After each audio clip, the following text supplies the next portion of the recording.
Stay in your lane. Welcome to the Mind Your Own podcast with Erin Sorensen and Sausha Durkan, where we stick to sports, except when we're not. Hello and welcome to another episode of the Mind Your Own podcast. I'm Erin. I'm Sausha.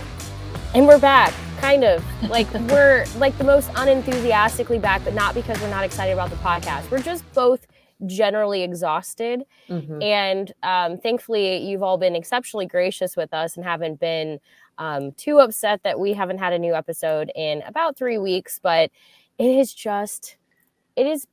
been a busy time. Sausha, how are you today? I am okay. I'm very tired as a general rule anymore for like the last month and a half, 2 months. But I'm here, it's cold as hell today. Oh my gosh, this is wild. Yeah, it's like I had to make choices. Like, I couldn't cover everything outside because I also understand it's getting really close to the end of the season where like trying to save plants is probably not really honestly all that worth it, but like our garden is still kind of going. So I was like, it's going to get up close to like almost 80 over the weekend. Like, we probably could still get like a couple more tomatoes, some jalapenos. So I'm like, I'm going to cover those. I'm going to cover some of the mums, primarily like on our front porch, but I'm just going to let everything else kind of just like fend for itself. But I walked outside and our elephant ears plant definitely did not like the hard freeze. And I was like, oh, it's so sad. The thing that's wild about that plant in particular is you just take the bulb and put in a paper bag and store it in your basement over the winter. And then in spring, replant it and it comes back, which is great. So it's not like that plant, it's dead. Mm-hmm. But it just was like, oh, it's just the first sign of like the colder time is here. Well, and I wanted to get into office a little bit earlier today, and it was still, for the most part, basically just like dawn as I was driving in, and that was at like I wanted to be here at 7:30.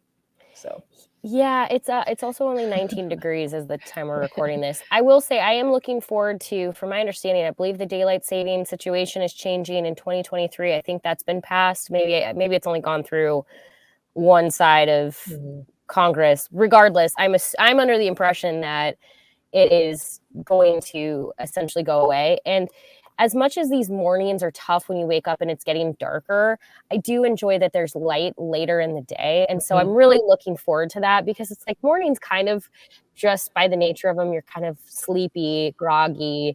It's fine. I would be fine if daylight savings was not a thing ever again. Yeah, that would be great. Let's see. I have to look it up. If the bill passes next year as it's written, I guess maybe what I believe is everything I've heard is that it is expected to pass in full. I think that's why I'm just making the assumption that it will happen, but I'm fine with that because I woke up this morning and I was a little like, I felt it's been a doozy of a couple of weeks. I will say, like, I talked about this a little bit on Twitter. Nebraska and Illinois was announced as a 2:30 p.m. Central kick. I am ecstatic. I'll be honest with everyone listening. My favorite kickoff time is 11 a.m. I love it for a couple of reasons. One, I don't mind waking up early. And then two, by the time that game is done and we get through all of our post-game stuff, get our content out for like the first kind of like what I would say wave of content. By the time I get home, I am home by like the late game starts. So like the 6 to 7 p.m. later kick game. So I can kind of sit down and like actually enjoy part of the like slate of college football games that day and just relax, go to bed at a reasonable time, wake up on Sunday and not feel like I've been hit by a bus. The last couple of weeks with these like 6:30 or 7:30 if you're on the East Coast time, they have been brutal. And I don't think I realized how spoiled I had gotten with some of those 11 a.m. kickoffs for so many years. But it's tough because it used to be if your team was bad, if the team you cheered for, if you were a fan of, if you covered, if they were bad, you almost could always guarantee those 11 a.m. kickoff games. That's not the case anymore. Because like with Fox making their noon game, that big noon kick, like their big premier game of the day. Yeah. Like 11 a.m. kicks are almost becoming like premium, Mm-hmm. where people want that time slot because they don't want to go up necessarily if they've got a really good game, but they don't want to go up against Alabama, Tennessee. Mm-hmm. You throw it in that, 11 a.m. noon if you're on the Eastern time zone, like slot, and you get kind of to be the premier game there. So what that means is for a game like Nebraska Rutgers, which isn't exactly, or Nebraska Purdue, which isn't exactly like the most like ever, no one's like outside of Nebraska Purdue, Nebraska Rutgers fans, people are not on a national level clamoring for that matchup. Right. It means that those games get kind of slotted into like whatever's left over. And it's honestly becoming a situation where night games are becoming the what's left over. Mm-hmm. Because no one wants to go up against the Alabama, Tennessee. So they're like, all right, well, we want to get into a different slot to get the like viewership. And so, excuse me, I like this past Saturday night, we stayed in Chicago. We didn't stay in West Lafayette. It's about a 2 hour and 15 minute drive from Chicago to West Lafayette. It's not bad at all. It's actually it's a much easier trip than doing like West Lafayette to Indianapolis. But we got back to the hotel around 1:30 in the morning Central, which was wild because the game was in the Eastern time zone, but like we were staying in the Central time zone. Yeah. Just a wild experience. But we got back to the hotel about 1:30. I think I fell asleep just after 2 a.m. My alarm went off just after 6 a.m. Had to be like, we made this choice, to be clear. We got on our flight at like 8:30. Mm-hmm. And the reason why is we were back in Nebraska by like 9:30 in the morning. Yeah. We had our whole Sunday to recover, and then it's a bye week. So like we made that choice. But at the same time, like it wouldn't have mattered if that, we had a 4 p.m. flight, because you still have to get up and check out of a hotel. It's not exactly like you're getting to like sleep in and like, recover. You're still having to travel. In some cases, some people were driving at least part of that trip. And yeah, I just don't think I realized how much of a beating my body and just my energy had taken until yesterday, when I was looking at the week ahead, and I was like inconvenienced by like the option, like the possibility of like a random meeting that I wasn't expecting, because like that was almost too much for my brain to comprehend at that moment. And when this meeting got canceled, I was like you could hear like church choirs, because like that's where my brain was at right now. Like little inconveniences or little things are just piling up. And we talked about this. Like, I remember like almost 2 years ago during like the heart of the pandemic, where I was like, if there's one thing that 2020 season taught me is like kind of like to take a step back and to reevaluate. But I'll be honest, now that I'm back into like really truly the thick of it, it's really freaking hard. Yeah. So anyway, I digress. No, it's totally get it. Well, and it's there's just like so many things that like continuously keep changing and what have you, like scheduling wise. And so it's, I'm like, yep, cool. I just need a day. I need a day. That's kind of where I'm at. Like I have a lot of work I need to get caught up on. And so like, I'm really trying to protect my time right now, where I'm like, okay, if it's something that is non-essential, like if it's not end of the world, like I have a tendency, I think, to sometimes overdo things, where I overcommit, where I say yes to a lot. And I'm a big proponent for saying no, but I'm just saying like, I always kind of want to feel like I'm being helpful, especially to my team, where like, if somebody can't do something, I'm like, oh, don't worry about it, I'll do it. But like last week, for instance, when Jacob and Drake were in Minneapolis for Big Ten Media Days, that meant that Jacob wasn't going to be able to cover volleyball. And I'm like, oh, don't worry about it, I got it, which I'm so glad I did. But like that day, so that Tuesday was wild, because I messaged you and was like, I don't know if I have the time to record, because I have all of these meetings stacked in the morning, because that's what happens is people see like this little like chunk of time. And they're like, oh, gotta get like the meetings in there, because we had press conference for football. And Cook was there for volleyball. I had to teach class that afternoon, and then I had to stick around and go to volleyball post practice to get audio mostly for Jacob. So that way, when he comes back, he has what he needs to be able to like write stories and do his job. Right. But that was a long day. I think I was in Lincoln almost like, gosh, by the time I got there, I think I was in Lincoln like almost 10 hours working pretty consistently, and then got home and still had more work to do. And like I had like that was totally fine, but it's like you can't do that. Like that can't be what you do over and over, because otherwise you will run yourself into the ground. And that's what I was going to say is like I think I sometimes have a bad habit of, especially during the fall into like early winter, just running myself absolutely ragged. And it's not even like I'm sick. I'm just exhausted. I'm just worn out. And, you know, I feel bad because people probably are like, wow, you sound and look tired. And it's like, because I am. But it's like, I don't know what like the recovery is, because I like, unless I start sleeping, like I slept like 8.5 hours last night. I was exhausted. No, I probably could have slept more. I messaged you this morning and was like, I feel like a mess. No, I got pretty decent sleep last night too, and I was just like, but can I have some more, please? More. But yeah, it's not great. It's not been great. No, but in positive news, like this has actually been very impressive to me. Through all of the chaos of the fall sports season, you just ran market to market. Yes. Well, and I think that's just been like part of it. Legit, I usually work all day Sundays now. And so then by the time Friday rolls around, it's like, whoa, I've like put in a lot of hours. So then when I was like trying to prep, you know, train for that. I know that most people, I overheard somebody like on the course that day being like, yeah, so-and-so trained for this. And it's like, well, yeah, like I don't typically run 10 miles, like just because. So I was like, I don't know. I've been trying to like balance training, because then you have the halvesies coming up, which I'm like, yeah, let's hurry up and get over with at this point. But market to market's always super fun. I think it's become like my favorite event. This is the second year that we've done it with our team. We added 2 people, which was nice because no one had to run 4 times this year. It is a very long day though, but it's super fun. We finished 79th overall.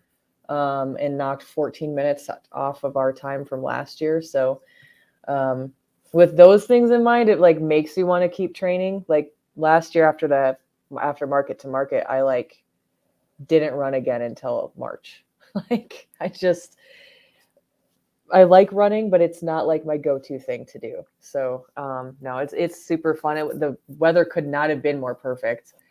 And the Good Life Halvesy is looking pretty good too. In fact, I was actually being like super like, how dare I like add this in there? I was like, oh, it's almost gonna be like maybe a little too warm by the end of it. Right. Yeah. As long as it's not super windy. Thankfully, it's like downhill. So It's downhill like the whole time. I didn't even look at. I just wanted 10 miles total for market to market. So I didn't look at the maps. I just picked the 2 stages that would equal 10 miles. No, why? I will never do that again. The first one, I had the Rolling Hills course, which is 6 miles of literally up, down, up, down, up, down. And then at the end, it's like flat finally. But then the second leg of it, which is 4 miles, is literally up a hill, not a steep one, but it is literally up elevation the entire 4 miles. And I was like, I won't pick just off of that next year when we do this. Yeah, it's I am looking forward to the Good Life Halvesy. I haven't been I like had trained pretty consistently the last, I'd say like 5 days. I had to kind of stop. I did my 9 mile long run last week, and then I pretty much had to like stop because I got hit really hard with my allergies were really, really bad last week, like awful. And then like just through the weekend, it's not easy to run. Like when I was in New York and / New Jersey, I did run, you know, a lot. I did like a 5 mile while I was there. And like, I did on the treadmill because I didn't trust the area I was in. But like, that's the same thing with like where we were staying in Chicago. We were staying right by Midway. And it's like, it's not I'm not even talking like safe. I'm just saying like from like, it's like strategic, like running area. Like there's just like I would have to have gone to the treadmill, and I was just like, I'm just like kind of feeling pretty like just not great. And like, honestly, this is where I'm having to listen to my body and be like, I will be fine at the Good Life Halvesy. I've put in a lot of miles over the last 2.5 months, where I am confident that just because I, at this point, have not done a final quote unquote long run leading up to it, it's a mile difference of what I did last week versus what I would have needed to do this past Sunday or Monday. And at this point, my body needs to be like 100% like healthy versus trying to push myself to run through like tiredness and exhaustion. Because otherwise that's just going to be, I'm not even going to be like in a good place by Sunday. Right. So like, that's been like the really hard part, is I kind of almost have felt a little defeated, where I'm like, oh, I just haven't like had I'm making the choice to rest versus running. So like, but you have to kind of just remember, like I told you that like consistency is the key. So like, I even got out and just went for a walk yesterday just to like move my body. And like, that is more important than training plans are great. Like wouldn't recommend just showing up to a half marathon and being like, here, I'm going to go knock out 13 miles. There are people who can do it if they're like consistent runners, but that's the key.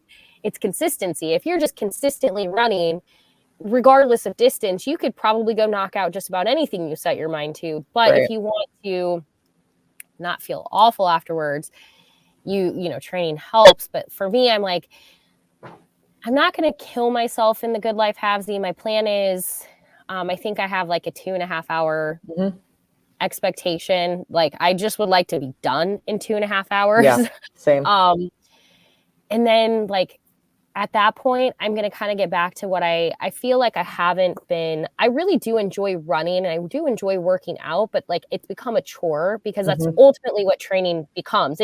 You can enjoy it, but it does become a thing you have to check off on your to-do list. Whether, again, you can enjoy it, but that's just the reality of what it is. Right.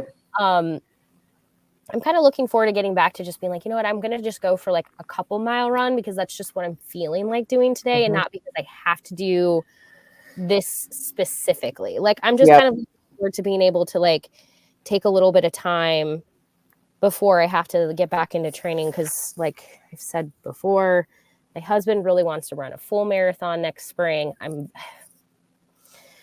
like, I don't know if I want to run a full marathon, but like, I'll sure give it the old college try. But right now I'm like, I just kind of need to like be able to like work out and run and train for what I want to do, versus like what Hal Higdon is telling me to do. That's what that's pretty much where I'm at too. When did I start? End of June, I think, again, just because I had somebody who wanted to do a half marathon that doesn't run like at all. And so I was like, well, let's start a few weeks earlier than this training plan, just because that'll help. Then you're basically doing a couch to half marathon. So like, you need some extra training time. She ended up dropping off, but it does get to a point when you're training for something where it does become like very much, like you said, like a to-do list thing. And it's like, some days I don't freaking want to go do that because I have to run 8 miles. I want to go run a few miles because I want to do it. not that's because like, I have to. So many times I was just sitting there like, I am trying to balance it around. Like, you know, what's really funny is I have to just say like this, and there's going to be somebody who's listening to this that will roll their eyes like, oh, woe is you. And it's not that at all. But something that has really been fascinating to me is kind of watching this, like, the empathy that we have for others is like so non-existent. And what I mean by that is, if I talk about, so if we ever get questions, like for instance, I brought this up on Derek's podcast last week, the Varsity Club podcast. We often get comments on YouTube about press conferences where people are frustrated that they can't hear the questions that the media members are asking. And so in that case, I addressed it in the podcast, explaining why that is a challenge and why that, like, you have to be able to see the setup. And if you could see the setup, like I was looking at the setup at Purdue, for instance, and I was like, if people could just see a visualization of this, it would make more sense to them. Like, I see a lot of people who are going, well, other schools have it figured out, but like, yes, they have the like press conference itself when it's in the formal press conference room, that piece figured out. Everyone does. Nebraska does as well. Now, if you're ever like, but I can't always hear the questions in those cases, the answer to that is like more, it's just like, it's a matter of what you're hooked up to. If you're hooked up into the box itself, which is only streaming the microphone in front of the person, or if you're hooked up into the wall, which is taking both the microphone and also the audio that's coming out of the ceiling where they have these microphones. It's this whole thing. And now you might go, well, then Erin, why don't you just plug into the wall? And that's a simple answer, unless like, say you don't have the right iRig or you don't have the right audio adjuster, because some cameras have them in there. But if you're using your phone, or if you're using a cheaper camera that maybe doesn't have that audio piece built into it, and then you go plug right into the wall, that audio is going to sound terrible. It's going to sound blown out. It's going to hurt your ears. You're not going to enjoy that experience either. I digress. My point with all of this is like, if you could see the setup of like, say what we experienced at Purdue, which was Mickey Joseph and the players standing in front of, like, Purdue's setup was a tent, and they put a podium where they stood, and like there were no chairs, there was nothing. We just kind of had to like set cameras up, and all of everyone else was kind of crowded on the sides, trying to just like do their best to not get in the shots from the cameras, but also trying to do their best to like even be heard by the person asking questions. It was not an environment conducive where like I can't pass around a microphone in that instance either, because people are like 10 feet from each other, where it's like to get that microphone, like anyway, I hear people and I understand where they're coming from when they're frustrated. And I'm constantly thinking of like, is there a way to maybe address those things in future when I have a little bit more time to like wrap my head around? Like, how could you maybe make that a more, I see people who are like, could you at least type the questions out? That's interesting. Possible. Now, if it's a 30-minute press conference, that becomes a more difficult task to take on, especially when we talk about like the gains that you're getting from these.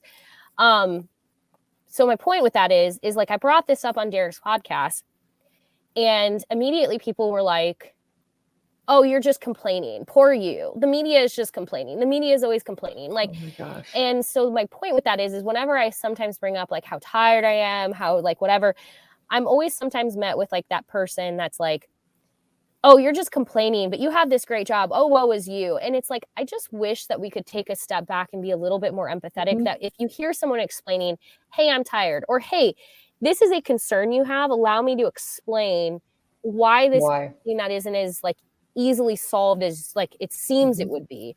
Instead of meeting that with animosity and being like, you know, oh, woe is you, you're full of crap. Like, instead of doing that, just being like, maybe I don't understand. Maybe I wouldn't approach it the same way, but I'm at least going to give you the grace to like, that's how you are approaching this in this moment. I'm going to understand that you are doing your best, or at least what you believe to be your best right now. I just think it's hard because it's like people assume that you're complaining, and it's not that at all. I'm super fortunate to have the job. I love my job. I love what I get to do. That doesn't mean when a game is like super late every single week that I'm not going to be like, kind of like, tired, overwhelmed. Yeah. I mean, I had, and I know that it was just like a joking comment, but I've heard this comment before of like, you know, everybody, like something went off without a hitch. Everybody did a great job. And it'll be like, oh, you did a really good job hitting record. And it's like, oh my gosh, you know what? I'd punch someone. No, I wouldn't. Y'all, I wouldn't do that. But seriously, it's like, what do you actually do? And it's like, okay, I don't do so little work that by the time Friday rolls around, I'm at 45 hours for the week before I even start working on a Friday. Like, there's so much more stuff that goes into everything that we're doing that people don't see because you're not in it. And if you don't understand, that's totally fine. No one's here to knock you for that. But I do think that you're onto something there. And I think it's just in general. It doesn't even have to do with us like working in the media or working with media. Yeah. It's just like in general, like I don't know what I have a general inkling of what my husband does on a day-to-day basis. I know that he works really hard and I know they put in long hours, but I couldn't tell you what they do from start to finish each and every day. So who am I to say, screw you, you're not tired? Like, it's just, I think that the pandemic exacerbated where we're at with empathy for other people. And I think, that the internet, unfortunately, while it's a great thing, also lends itself to that, because, you can say whatever you want to a virtual stranger, and not have to understand anything about what that person's going through or what they do. But we always say, I think we've started adding the tagline, be effing nice, at the end of every Meathead Test Kitchen episode, just because it's like, it's free. It's like the only thing that's free. It's kind of one of those things where I think a little bit of like, because here's the thing, with Mind Your Own, with the Mind Your Own podcast, we sometimes talk about sports, we sometimes don't. Sometimes it's just honestly a therapy session for me more than anything else. I just feel like it's honestly the saddest part whenever we can't record or we have to reschedule is that it takes away my I feel scheduled time to talk to you, because we're so busy. We're I remember I was even just in the office a couple of weeks ago and I stepped into your office and was like, Sausha, but you were in a meeting, but I was like, okay, bye. So I do enjoy just having this time, but it's just interesting because I think, I just think if we could if we could just take a moment to have empathy for others, where it's again, you don't have to understand everything, but I do understand at the same time that everyone's lives are different. So for instance, my mom is retired. I could make the argument that her days are her stress levels and the things that, take over her, her day are different than mine, but it would be really insensitive of me to make the assumption that when she says, oh, I'm really stressed, or, oh, I've got all this stuff going on, if I were to just be like, oh, you're retired, who cares? Right. You don't have a right to feel that way. That would be really insensitive, because who am I to say that whatever is, plaguing her on her mind, whatever is going on is suddenly less important because I have placed less value on her day because she's retired. That's really unfair. Her stresses are going to be different than my stresses. And I respect and understand that. But I also understand she works really hard to do what is needed to make my life easier. She basically bends over backwards to basically allow me to teach this fall. She is, essentially we determined she has this year watched Scout, my dog, almost a full month out of the entire year, which is the things that she has had to take on with her. She makes dinner on Tuesday and Thursday nights to basically take one piece of my workload off of my plate, where it's just one thing I don't have to think about. So I have to be also very empathetic, where it's if she is stressed about something, think of all the things that she is also doing to make my life easier. And I think I take that approach often with others, where if I'm frustrated by something, I'm maybe I need to take a self-reflection on where I'm at, why I'm so frustrated, because I think a little bit of that is let's go back really quick to the press conference thing. When I have sat down and had conversations with people about that experience and why it's not as easy as they think it is, whenever we can sit down and have that conversation, the person on the other end often walks away and is like, oh my gosh, I was completely understanding this. I'm so sorry. I didn't mean to be piling on. And I'm like, no, I just wanted you to know that I hear you. I respect what you're saying and I hear you and I want to fix this for you, this frustration, but here's the challenges that I'm coming against. And that's where I think we can have more empathy and grace towards one another, is instead of just immediately going you're bad at this, or you're not working hard, or whatever, is instead just kind of stepping back and knowing that we can't all sit down and have that conversation, but we can at least ourselves maybe reflect on why we're acting the way that we are. You know what keeps popping in my head? And this is just, and it happens every single year, but like I mentioned, my husband owns his own business. So that has its own entirely different set of issues that come up. But every single year they wrap up this the season, around November, usually about Thanksgiving time. And then I get so jealous. It's jealous is what it is. Like when I actually take a step back and think about this, he doesn't have to do anything over the winter. He can stay up late, play video games if he wants. He can do whatever the hell he wants to do. He's an adult. But he has the time to be able to do what he chooses to do with his time. And every single, I used to like get mad. Like, why aren't you getting up at 8 o'clock when he doesn't have to? I mean, he just worked his ass off for, 9 months out of the year. But like sitting back and like reflecting on some of those things, like you mentioned, like, what is that really like? And I had to be like, I'm envious of the fact that he gets to do whatever he wants to do with his time. And I want to be able to do the same thing and spend that time with him. But I can't. Similar to teachers when people do that, where they're like, oh, they're not working over the summer. And it's like, they just. Could you deal with kids for 9 months out of the year? And then like, they're working more hours over those 9 months than like, and so that's the same thing. Like I know like with us, like there are times of the year where things get slower. And so we take advantage of those times. But I think sometimes people can look at that and they see that and they go, oh, it's so easy. And it's like, yeah, no, this is good. Because I've been working 50 hours plus a week for the last however long. Yeah. Here's the thing. We're back, for the record, for everyone who's listening. We will have a new episode every week. The nice thing is now that Nebraska has kind of settled into its schedule, like the good news is we're past a lot of the busy stuff. So Sausha, I don't expect to have to tell you that Tuesdays are completely bogged down again. So that means we will be able to record, which is good. But we will be back each week. And I just want to say to everyone, like, just be kind to yourself, especially as the seasons change. It can be very hard, especially as we get closer to holidays. There's a lot piled into this. So just be kind to yourself. You can tweet at us at Erin Sorensen, at Sausha72. Our email is acting strange again. Can't get, so I'm not going to even tell it to you. Just tweet at us for now. And hopefully next week we'll have an answer for you on that. And then, we'll be back with a new episode next week. If there are any topics that you want us to talk about, again, feel free to tweet at us at Erin Sorensen, at Sausha72. And we're just appreciative that you're here. Everyone that listens to this show, you are part of the best parts of our week. So thank you. And Sausha, you and I, when we record this next week, we will have another medal from a half marathon, and we can just wear them while we record. Yeah, there we go. All right, everyone. We will talk to you next week. Go be kind.